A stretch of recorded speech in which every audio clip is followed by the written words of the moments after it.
What school do you go to, Sabrina? I go to Sayasa High School. Oh, very nice. I once dated a girl who went to Sayasa. Before you were born. I worked hard. I bought a Plymouth Duster, and I would drive from Brooklyn out on the Long Island Expressway and exit 43, South Oyster Bay Road. Was it Elaine Chow?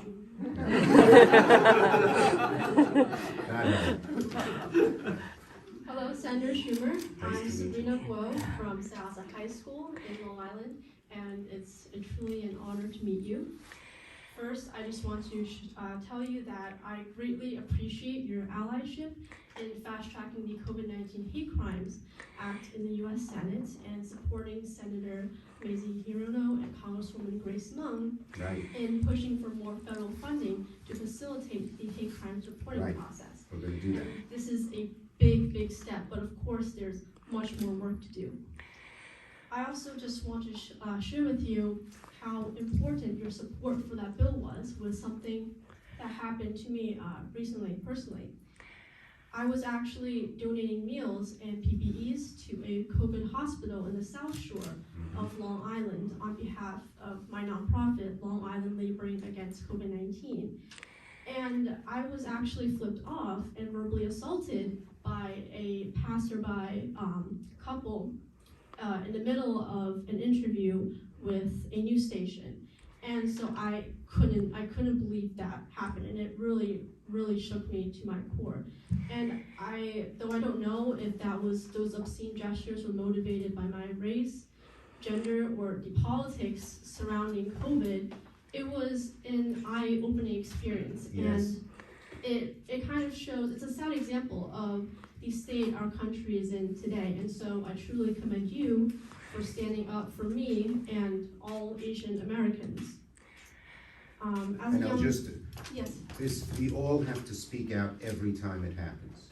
Mm-hmm. Every time it happens. That's the lesson of history. If you stay silent, it will grow. If you speak out, sometimes the better angels are in people's nature.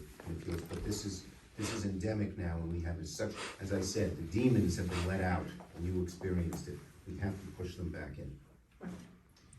As a young girl, I'm also passionate about women's empowerment, and I know what it feels like to be dismissed. And so I want to thank you for your support as well for the Paycheck Fairness Act and promoting gender equality and equal pay for women. And I'm actually also the founder of Girl Pride International, which is a girls' empowerment organization that serves migrant and refugee girls worldwide. So I truly believe that education is pivotal and representation across all boards is necessary. And so I truly hope that soon we can see Asian Americans like Vincent Chen and Asian American women like Grace Lee Boggs in our school's history books, which I'm sure you'll probably I'm going to look at with the professor now. Right, nice. So in closing, I just want to thank you for everything you have done for our country and continue to do for our country, and especially the AAPI community in this COVID era. If I may, I'd like to hear your thoughts about facilitating the integration of history, contributions, and struggles of Asian Pacific American women in the U.S. Educational curriculum to further combat the false narrative of the model minority myth. Right. And thank you for hearing our voices. Great. One of the stories I could tell you is Mazie Hirono. Mazie Hirono lived in Japan, and her father beat her mother. So her mother finally said, in Japan, very traditional society, but her mother finally said, enough. They had to ride steerage, like in the very bottom, she told me, of the SS Grover Cleveland, some kind of freighter ship, and went to Hawaii and established a new life. Her mother struggled. Like my father, he never went to college. You know, I'm senator, not too bad. And she's a real model, and we could tell stories like that if we did this the right way. So I'm with you all the way. You have to, I think what the professor said is right. Bigotry is ignorance, and ignorance is lack of education. And one of the best antidotes, one antidote is speaking out strongly, which I always try to do. But one antidote, better antidote, is education with all the young people at a young age. So telling these stories is important, and as I said, I will work to get them in the curriculum, not only in New York State, but maybe there's a way to do it nationwide also. Thank you so much.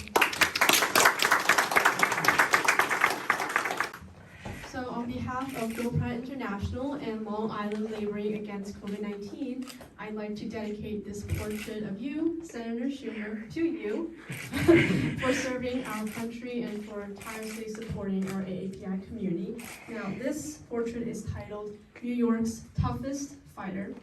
And that's a very suitable title, not just for your devotion to our country, but also because, frankly, with utmost respect, you're the most diligent, passionate 70-year-old man, grandfather that I know, and that's very admirable.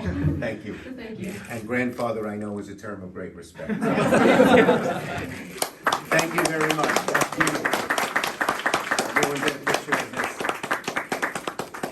And perform my winning poetry at the 2021 United Nations Climate Change Conference in Glasgow next month. Wow. Yes, You'll be there and Biden will be there. Yes, Biden. Yes. Wow, that's great. Photo with just the two of you? Yeah.